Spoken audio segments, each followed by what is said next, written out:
The Dancing Donkey. Funny story. In a small village, a donkey named Dodo loved music. One day, he heard drums playing at a wedding nearby. Excited Dodo ran into the party and started dancing wildly. The guests laughed and clapped. Dodo thought he was a star. The next day, he sneaked into another party.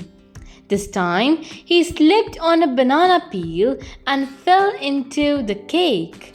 Everyone screamed and chased him away. The animals teased Dodo, but he didn't mind. At least I had fun, he said. Soon he became famous. People invited Dodo to dance at weddings.